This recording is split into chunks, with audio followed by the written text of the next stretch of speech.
this issue that has just been raised, I think this debate was triggered by a document we just released a few weeks ago as a ministry.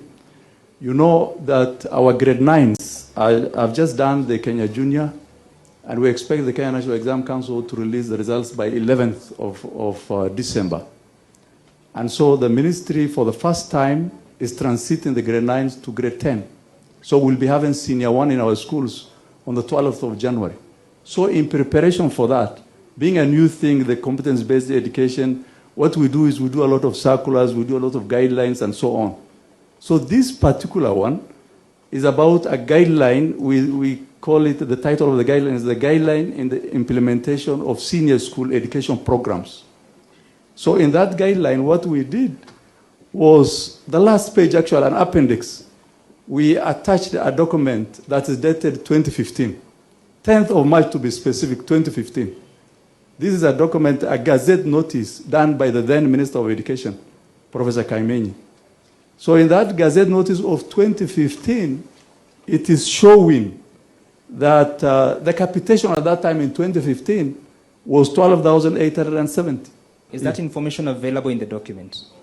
Well, that information is not available in the document, but thereafter when issues came up, the minister released a circular clarifying that.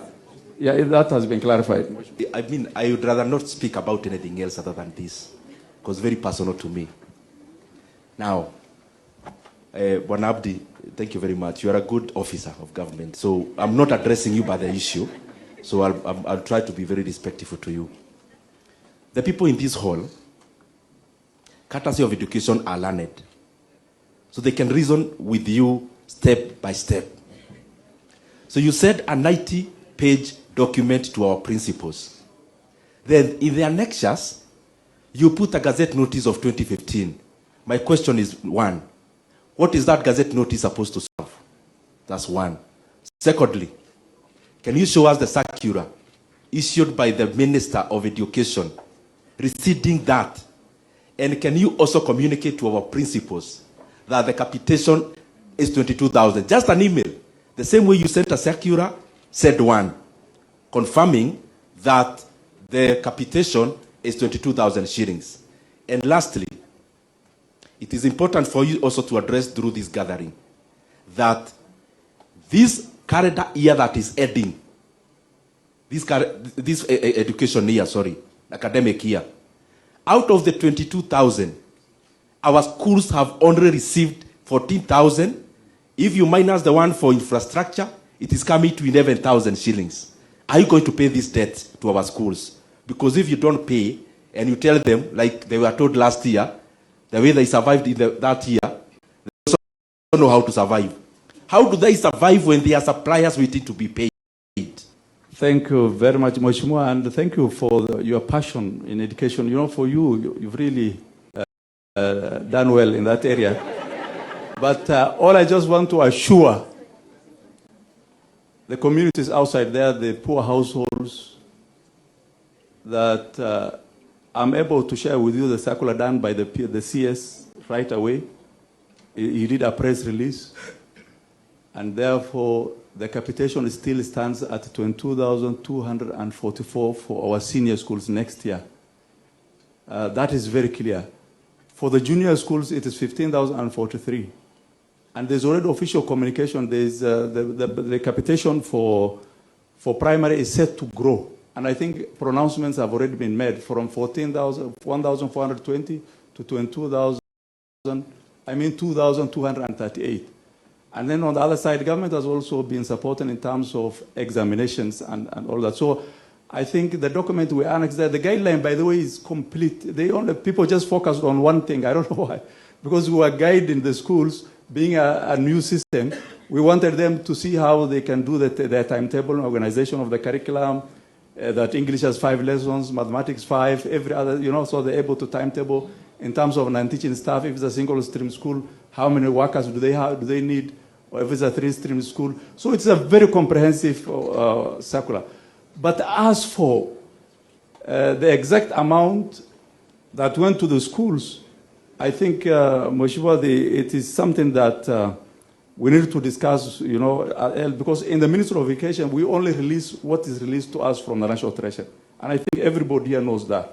Our source of funding is from the National Treasury. Okay. And we have been duly doing that, releasing the funds that the National Treasury gives us.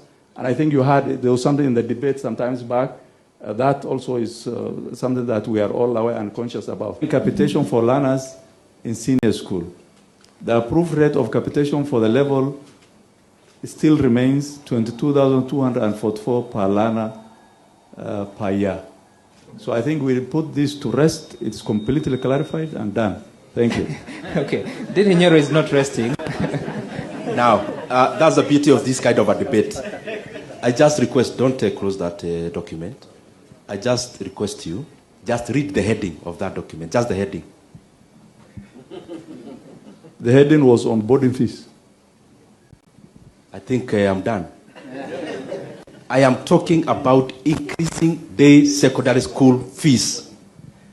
Bwana Abdi, the reason why the government sent the circular of 2015 is so that they don't communicate their adding of fees. They act like they are reminding. Because there was no gazette notice of adding the 9,000. As I told you, this matter is very personal, and I've done a lot of research on it. As we talk, the principals of day secondary schools, when they do the fee structures in the system of government, Abdi, they are not able to do it without including the 9,374. So I request you, because I see the entire government is embarrassed for trying to add school fees in January. And they are trying to gauge how Kenyans will react. Just go and tell the minister and even the higher authorities. Kenyans have responded. They are very angry. They need a clear guideline and a clear circular to our day scholars and unlock the system that the principals use to do fee structures, because as it is now, the government has abdicated on 9,000, thereby increasing day secondary school fees by 100%. That is why you are actually referring to actually a wrong circular. Well, I think